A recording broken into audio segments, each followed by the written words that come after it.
ಇವಾಗ ನಾನೊಬ್ಬ ಪ್ರದೇಶ ಕಾಂಗ್ರೆಸ್ ಕಮಿಟಿ ಅಧ್ಯಕ್ಷನಾಗಿ ಹೇಳ್ತಾ ಇದ್ದೀನಿ, ಇದು ಲೈಟರ್ ವೇ ಅಲ್ಲ. ಯಾಕಂದರೆ ಧಾರ್ಮಿಕ ಧರ್ಮವನ್ನು ಗುತ್ತಿಗೆ ತೆಗೆದುಕೊಂಡವರು, ರಾಮವನ್ನು ಇವರೇ ದತ್ತು ತಗೊಂಡ್ಬಿಟ್ಟ ಥರ ಆಡ್ತಾ ಇದ್ರು. ಇವರಿಗೆ ನಾವ್ಯಾರು ಸಹ ಯಾವ ಧರ್ಮವನ್ನು ಆಚರಣೆ ಮಾಡಬಾರ್ದು ಅಂತ ಹೇಳಿಲ್ಲ. ಈ ರಾಷ್ಟ್ರದಲ್ಲಿ ಯಾವುದೇ ಅಧಿಕೃತವಾದ ಧರ್ಮ ಇಲ್ಲ. ಈ ರಾಷ್ಟ್ರದಲ್ಲಿರ್ತಕ್ಕಂಥದ್ದು ಬಾಬಾ ಸಾಹೇಬ್ ಭೀಮ್ರಾವ್ ಅಂಬೇಡ್ಕರ್, ಪಂಡಿತ್ ಜವಾಹರ್ಲಾಲ್ ನೆಹರು ಅವರು ಮಾಡಿದಂಥ ಸಂವಿಧಾನ. ಈ ಸಂವಿಧಾನದಲ್ಲಿ ಎಲ್ರಿಗೂ ಸಹ ಯಾವುದೇ ಧರ್ಮವನ್ನು ಪಾಲನೆ ಮಾಡಲಿಕ್ಕೆ, ಆಚರಣೆ ಮಾಡಲಿಕ್ಕೆ ಎಲ್ಲ ಮುಕ್ತ ಅವಕಾಶಗಳಿದೆ. ಅದು ಖಾಸಗಿ ವೈಯಕ್ತಿಕವಾದ್ದು. ಸರ್ಕಾರ ಅಂತ ಬಂದಾಗ ಸಂವಿಧಾನದ ಚೌಕಟ್ಟಲ್ಲಿ ನಡಿಬೇಕಾಗಿರ್ತಕ್ಕಂಥದ್ದು. ಸಂವಿಧಾನದ ಚೌಕಟ್ಟಲ್ಲಿ ಈಗ ಆಲ್ ಇಂಡಿಯಾ ಕಾಂಗ್ರೆಸ್ ಕಮಿಟಿ ಅಧ್ಯಕ್ಷರಾದ ಮಾನ್ಯ ಮಲ್ಲಿಕಾರ್ಜುನ್ ಖರ್ಗೆ ಸಾಹೇಬರು ಸಹ ಇದ್ರ ಬಗ್ಗೆ ಮಾತಾಡಿದ್ದಾರೆ. ಆದರೆ ಅವ್ರಿಗೆ ಜಾಣ ಕಿವುಡಿದೆ.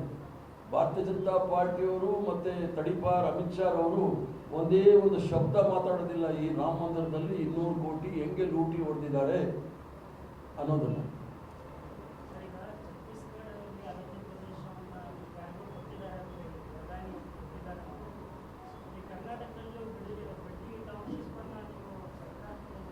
ಈಗ ಬಿಡದಿಗೂ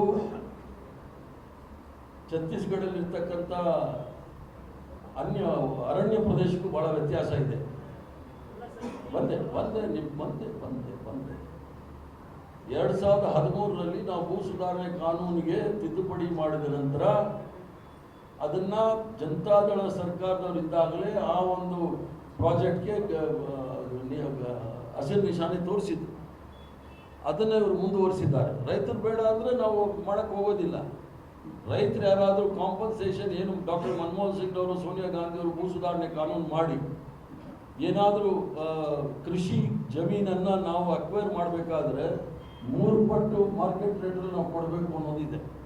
ಆದ್ದರಿಂದ ರಾಜಕಾರಣ ಮಾಡ್ತಾ ಇದ್ದಾರೆ ವಿನಃ ಛತ್ತೀಸ್ಗಢಲ್ಲಿ ಹಸ್ದೇವ್ ಅಂತಕ್ಕಂಥದ್ದು ಅದು ಎಲಿಫೆಂಟ್ ಕಾರಿಡಾರ್. ಅದು ಅಂದರೆ ಆನೆಗಳು ಓಡಾಡೋಕ್ಕಿರ್ತಕ್ಕಂಥ ಜಾಗ ಹಸ್ದೇವ್. ನಾನು ಛತ್ತೀಸ್ಗಢ ಉಸ್ತುವಾರಿ ವಹಿಸಿದವನು, 6 ವರ್ಷ ಇದ್ದವನು. ಹಸ್ದೇವು ಮತ್ತು ಬಸ್ತರ್ ಅನ್ನೋದು ಭಾಳ ದಟ್ಟ ಅರಣ್ಯಗಳಿದ್ದಂಥ ನೋಡಿದಾಗ ಈಗ ಅದನ್ನು ಕಡಿದ್ಬಿಟ್ಟು ಮರುಭೂಮಿ ಮಾಡಲಿಕ್ಕೆ ಹೊರಟಿದ್ದಾರೆ.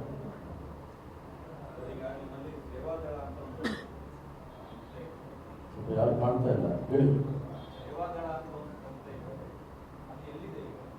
ಸೇವಾದಳ ಸಂಸ್ಥೆ ಈಗಾಗಲೇ ಇದೆ. ನಾನು ಆಲ್ ಇಂಡಿಯಾದಲ್ಲೂ ರಾಜ್ಯದಲ್ಲೂ ಮುಖ್ಯಸ್ಥನಾಗಿದ್ದೆ. ಯಾಕಂದ್ರೆ ಬಂದೆ ಸರ್.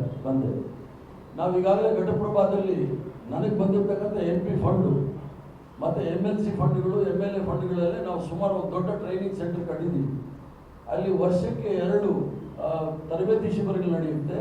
ಅಂದರೆ ಬೇರೆ ಸಂಘಟನೆಗಳದು, ಅಂದರೆ ಏನು ಕಾಂಗ್ರೆಸ್ ಪಕ್ಷದ ತತ್ವ ಸಿದ್ಧಾಂತ ಇದೆ ಅದ್ರ ಬಗ್ಗೆ ಜಾಗೃತಿ ಮೂಡಿಸೋಕ್ಕೋಸ್ಕರ ಸೇವಾದಳದವರು ಸಹ ವರ್ಷಕ್ಕೆ 3 ಅಲ್ಲಿ ಮಾಡ್ತಾ ಇದ್ದಾರೆ. ಸ್ವಲ್ಪ ಸಮಯ ತೆಗೆದುಕೊಳ್ಳುತ್ತೆ.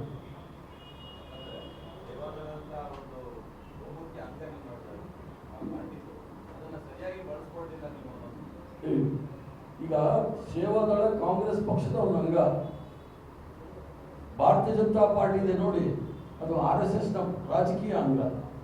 ಅದರಿಂದ ವ್ಯತ್ಯಾಸ 2 ಇದೆ. ನಾವು ಸೇವಾದಳನ ನಮ್ಮ ಕಾರ್ಯಕ್ರಮಗಳಿಗೆ ಮಾತ್ರ ಸ್ಥಿಮಿತಗೊಳಿಸಿದ್ವಿ. ಈಗ ರಾಹುಲ್ ಗಾಂಧಿ ಅವರು ಬಂದ ಮೇಲೆ, ಸೋನಿಯಾ ಗಾಂಧಿ ಅವರು ಬಂದ ಮೇಲೆ ಅದಕ್ಕೆ ಹೆಚ್ಚಿನ ಒತ್ತನ್ನು ಕೊಡ್ತಾ ಇದ್ದಾರೆ.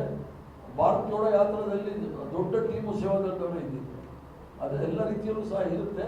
ಅವರು ಸೋಷಿಯಲ್ ಮೀಡಿಯಾದಲ್ಲಿ, IT ಸೆಲ್ಲಲ್ಲಿ ಮತ್ತು ಸುಳ್ಳು ಫ್ಯಾಕ್ಟ್ರಿಗಳಲ್ಲಿ, ನಾಗ್ಪುರ್ ಯೂನಿವರ್ಸಿಟಿನಲ್ಲಿ ಟ್ರೈನ್ ತಗೊಂಡಿಲ್ಲ.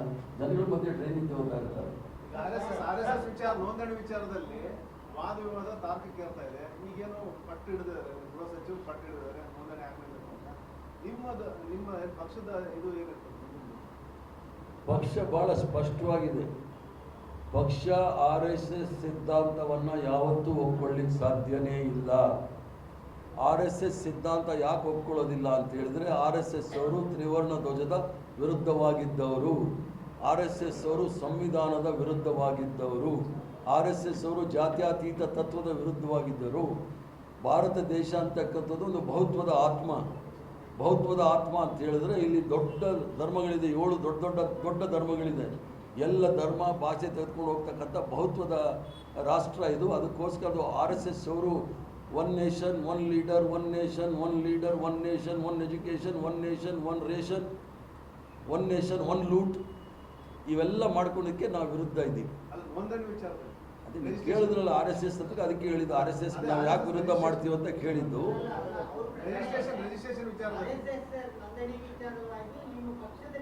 ಭಾಳ ಸ್ಪಷ್ಟವಾಗಿದೆ, ನೋಂದಣಿ ಮಾಡ್ಕೊಳ್ಬೇಕು ಅದು. ಯಾಕಂದರೆ ಫುಟ್ಪಾತ್ ನೀವು ಇಳೀರಿ, ಫುಟ್ಪಾತಲ್ಲಿ ಯಾವಾಗಾದ್ರೂ ಪಾಪ ಲೈಸೆನ್ಸ್ ಇಲ್ಲ ಅಂದರೆ ಪೊಲೀಸರು ಇಟ್ಕೊಂಡು ಹೋಗ್ಬಿಡ್ತಾರೆ. ಇವರು ರಿಜಿಸ್ಟರ್ ಆಗಿಲ್ಲ, ಲೈಸೆನ್ಸ್ ಅಂತ ನಾನು ಹೇಳಲ್ಲ, ರಿಜಿಸ್ಟರ್ ಆಗಬೇಕು ಈ ದೇಶದಲ್ಲಿ. ಇದು ಪರಮಹಂಸ ರಾಮಕೃಷ್ಣ ಅವರ ಸಂಘಟನೆ 1887ರಲ್ಲಿ ನೋಂದಣಿ ಆಗಿರ್ತಕ್ಕಂಥದ್ದು ಹಿಂದೂ ಸಮಾಜದ ಒಂದು ಸಂಘಟನೆ ಆಗಿದೆ. ಇವ್ರಿಗೇನು ಕಷ್ಟ? ಗೋಲ್ವರ್ಕರು, ಅಡುಗೆವಾರು ಮಾಡಿರ್ತಕ್ಕಂಥ ಸಂಘಟನೆ ಕೋಟ್ಯಾಂತರ ರೂಪಾಯಿ ಕಲೆಕ್ಟ್ ಮಾಡ್ತಾರೆ. ಇರ್ಬೋದು, ಗುರುದಕ್ಷಿಣೆ ಇರ್ಬೋದು.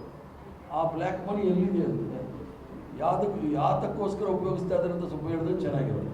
ಇನ್ನಷ್ಟು ಹೆಚ್ಚಿನ ಮಾಹಿತಿಗಾಗಿ ಫಾಲೋ ಮಾಡಿ ಬ್ರಿಗೇಡ್ ನ್ಯೂಸ್ ಕನ್ನಡ.